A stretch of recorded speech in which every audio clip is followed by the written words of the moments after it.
Hello everyone, आज है 22 अगस्त और आज इस वीडियो में हम बात करने जा रहे हैं इरिडा के बारे में। बड़ी तेजी आई, तकरीबन 6.5% की तेजी दिखाई है। 255 रुपए के आसपास शेयर ट्रेड कर रहा है। बेहतरीन रफ्तार दिखा मतलब देखने को मिली ज़रूर है।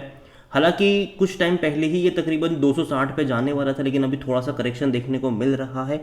और आज की जो तेज़ी आई है उसके पीछे वजह भी है, बात करेंगे वीडियो में इसके बारे में। लेकिन उससे पहले अगर आपने अभी तक चैनल को सब्सक्राइब नहीं किया है तो प्लीज़ अभी इसे सब्सक्राइब कर लीजिए, क्योंकि आगे भी बहुत सारे वीडियोस हैं जो आपको काफ़ी ज़्यादा हेल्प करेंगे।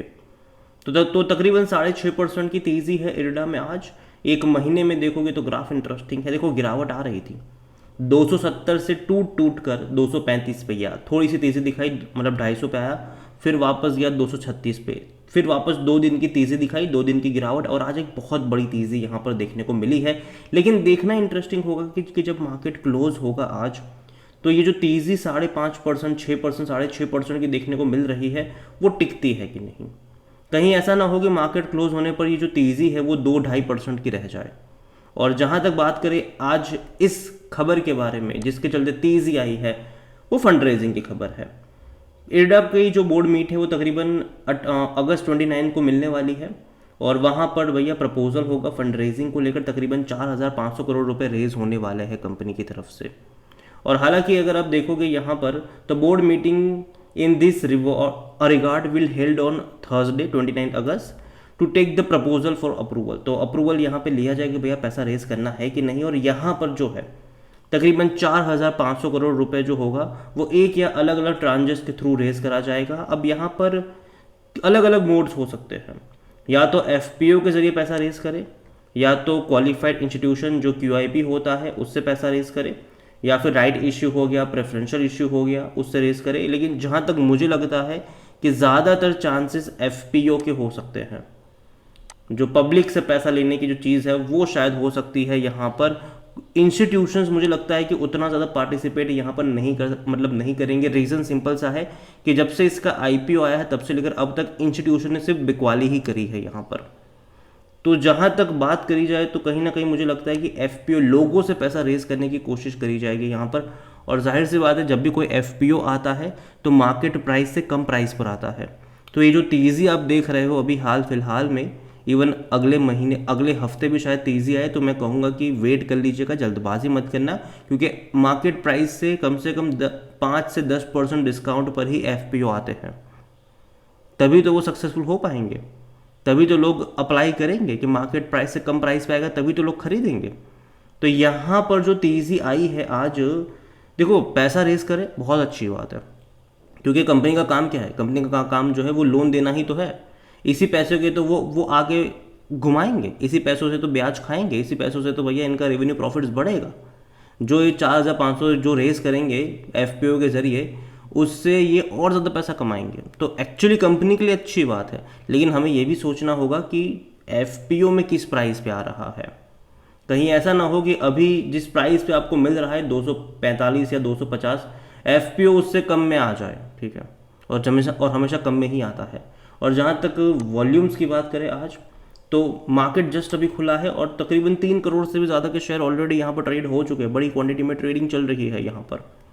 और 310 रुपये तक के हाईस मतलब लेवल्स भी इसने दिखाए थे, और 50 रुपये का लो है। और ये वो प्राइस है जिस प्राइस पे इसका आईपीओ ओपन हुआ था। जहाँ तक मार्केट कैप देखें तो 68,000 करोड़ से भी ज़्यादा का इसका मार्केट कैप देखने को मिल रहा है। कंपनी को लेकर अगर बात करी जाए तो कंपनी में according to Moneycontrol user 95% लोग कह रहे खरीदारी करो, 5% लोग कह रहे बेचो और भाग जाओ यहाँ से। और जहाँ तक इनके डिविडेंड्स के बारे में बात करें तो देखो, अभी भी इन्होंने कोई डिविडेंड अनाउंस नहीं करा है। और हालांकि 1 साल मुश्किल से हुआ है इसके आईपीओ को आए हुए, लेकिन अभी तो कोई डिविडेंड अनाउंस नहीं हुआ है। जनरली जो भी सरकारी कंपनी अच्छा खासा पैसा कमाती है वो डिविडेंड अच्छा खासा पे करती है। यहाँ पर अभी भी डिविडेंड अनाउंस नहीं हुए हैं। मुझे लगता है कि बहुत जल्दी डिविडेंड अनाउंस होने चाहिए, क्योंकि भाई साहब सरकारी कंपनी की यही तो खासियत होती है। और जनरली मुझे लगता है कि अगर डिविडेंड अनाउंस भी होंगे तो कोई बहुत बड़ा डिविडेंड मैं यहाँ पर एक्सपेक्ट नहीं कर रहा हूँ। रीज़न ये है कि कंपनी अभी हाल फिलहाल में तो अच्छा खासा प्रॉफिट कर रही है। आप देखिए इनके रेवेन्यू प्रॉफिट्स, आप इनके रेवेन्यू देखोगे तो पिछले 2-3 क्वार्टर में अच्छे इंक्रीज हुए हैं। और जहाँ तक प्रॉफिट्स भी अगर आप देखोगे तो बेहतरीन प्रॉफिट था लास्ट क्वार्टर में, जून में अगर आप देखो अच्छा प्रॉफिट्स था। अब कंपनी को और बड़े प्रॉफिट्स दिखाने पड़ेंगे। रीज़न ये है कि भाई साहब ऑलरेडी काफ़ी अच्छे प्रॉफिट्स कमाए हैं इन्होंने। और आगे और बड़े प्रॉफिट कमाने के लिए कंपनी को और पैसा रेज करना पड़ेगा, और पैसा इनको ब्याज पे लोगों को देना पड़ेगा, और अपनी ऑर्डर बुक बढ़ानी पड़ेगी, लोन बुक बढ़ानी पड़ेगी। और जहाँ तक कंपनी की वेबसाइट पर अगर आप जाओगे, देखो ये वो कंपनी है जो रिन्यूएबल सेक्टर में काम करती है, उन कंपनियों को लोन देती है जो रिन्यूएबल सेक्टर में काम करती है, ठीक है। इवन जो प्रधानमंत्री में जो रूफटॉप की जो बात हो रही थी, ठीक है, तो वहाँ पर भी जो लोन्स वगैरह होती है, जो छोटे टिकट्स लोन है वहाँ पर, वो भी ये कंपनी देने का काम करती है। और जहाँ तक जो छोटी छोटी कंपनीज होती है उसको भी लोन देते हैं ये।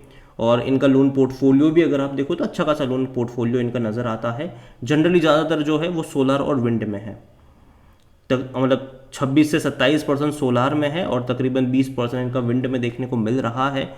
तो लोन पोर्टफोलियो का ज़्यादातर हिस्सा जो है वो इनका वहीं पर है। और जैसे कि मैंने कहा कि कई सारी जगहों को लोन देते हैं, जैसे कि रूफटॉप सोलर पैनल जो लगाने का प्रोजेक्ट है उसमें भी लोन देने का काम ये कंपनी करती है। तो वो उसकी जब जब चर्चा होगी इस कंपनी की बात होगी वहाँ पर। और लेकिन जहाँ तक वैल्यूएशन की बात है, क्योंकि देखो 255 कंपनी बहुत अच्छी है, कोई शक नहीं है इसमें, लेकिन प्राइस मैटर करता है। इसका जो पी रेशियो है वो 48 का हो चुका है, सेक्टर पी 17-18 का है, तो महंगा तो बहुत है ये, रिस्क काफ़ी ज़्यादा है यहाँ पर। 50% एनालिस्ट कहते हैं खरीदारी करो यहाँ पर। फिनेंशियल देखोगे तो जैसे कि मैंने कहा कि लास्ट क्वार्टर के नंबर अच्छे थे इनके, ठीक है। और अभी इनको और अच्छे numbers quarter on quarter growth दिखानी पड़ेगी, क्योंकि अब तक अगर आप देखो तो क्वार्टर ऑन क्वार्टर इनके रेवेन्यू में ग्रोथ है, इनके प्रॉफिट में ग्रोथ है। आगे भी इनके रेवेन्यू प्रॉफिट्स में क्वार्टर ऑन क्वार्टर इनको ग्रोथ दिखानी पड़ेगी। अभी जब सितंबर के नंबर आएंगे वो और अच्छा आने ज़रूरी है। जहाँ तक शेयर होल्डिंग के बारे में देखें तो जो प्रमोटर की होल्डिंग है वो 75% की है। और जैसे कि मैंने कहा, जो पैसा रेस करने की जहाँ तक बात आती है यहाँ पर, तो जैसे कि मैंने कहा कि मुझे लगता है कि पब्लिक से पैसा रेस करेंगे। रीज़न ये है कि लिस्टिंग से लेकर अब तक पब्लिक नहीं खरीदा है इसको, वरना म्यूचुअल फंड की 3.94% की होल्डिंग जब लिस्टिंग के टाइम पे थी वो आज घट के 0.24 पर आ चुके हैं। जो डोमेस्टिक इंस्टीट्यूशन 4.59% पे थे, आज वो बेच के 0.18% पर आ चुके हैं। जो एफ आईज 3.95% पे थे, वो बेच के 2.70% पर आ चुके हैं। तो यहाँ पर आपको समझना होगा कि भैया पब्लिक ने ही यहाँ पर ज़्यादातर खरीदारी करी है, पब्लिक और अदर्स। जो 12.52% की होल्डिंग थी उनकी, वही बढ़कर 21.88% पर आई है। तो जो पैसा रेज करने को लेकर चर्चा हो रही है, मुझे लगता है कि वो पब्लिक से ही ज़्यादा रेज करेंगे, क्योंकि अगर इंस्टीट्यूशंस अब खरीदारी करते हैं यहाँ पर, ठीक है, तो मेरे हिसाब से कोई तुक नहीं बनता उसका। क्योंकि जो इंस्टीट्यूशंस 70, 80, 90, 100 में बेच के चले गए, वो 250 में खरीदने के लिए अगर आते हैं तो मुझे लगता है कि कोई तुक नहीं बन रहा है उसका। हालांकि डेफिनेटली आ भी सकते हैं, ऐसा नहीं कि नहीं आ सकते, लेकिन ठीक है, बात करेंगे उसके बारे में जब भी एंग का एफपीओ आएगा या फिर क्यूआईबी जो भी होगा, पता चल जाएगा हमें। ओवरऑल अगर मैं बात करूँ इरडा को लेकर तो मैं इतना ही कहूँगा कि देखो जिस प्राइस पे है डेफिनेटली मुझे महंगा लगता ज़रूर है। आज तेज़ी डेफिनेटली बहुत बड़ी तेज़ी यहाँ पर देखने को मिली है, 6.5% की रफ्तार अभी ये दिखा रहा है, लेकिन मुझे लगता है कि जब मार्केट क्लोज होगा तो शायद ये जो तेज़ी है वो शायद 3% के आसपास की रह जाएगी। हालांकि कंपनी अच्छी है, बुरी नहीं है, लेकिन जब एफपीओ आएगा तो डिस्काउंटेड प्राइस पर आता है, ठीक है, और ये चीज़ मार्केट भी समझता है। तो मैं इतना ही कहूँ कि नज़र रखिए इस कंपनी के ऊपर। अगर आपके पास है तो होल्ड कर सकते हो, ठीक है, लेकिन फ्रेश बाइंग की जहाँ तक बात आती है, एक बार देख लीजिए कि पैसा जो रेस कर रहा है वो किस तरीके से रेस करेंगे, और अगर एफपीओ होता है तो किस प्राइस पे वो होता है, क्योंकि उसी पर प्राइस पे जाने की कोशिश करेगा बाजार। तो अगेन ये मेरा पर्सनल ओपिनियन है, कोई भी इन्वेस्टमेंट एडवाइस नहीं है। ये वीडियो को यहीं पे एंड करता हूँ। पसंद आया हो तो लाइक करें, शेयर करें, चैनल पर पहली बार है तो प्लीज़ सब्सक्राइब करें। और इरडा के बारे में आप क्या सोचते हैं वो भी आप मुझे कमेंट में लिख के बता सकते हैं। Thank you.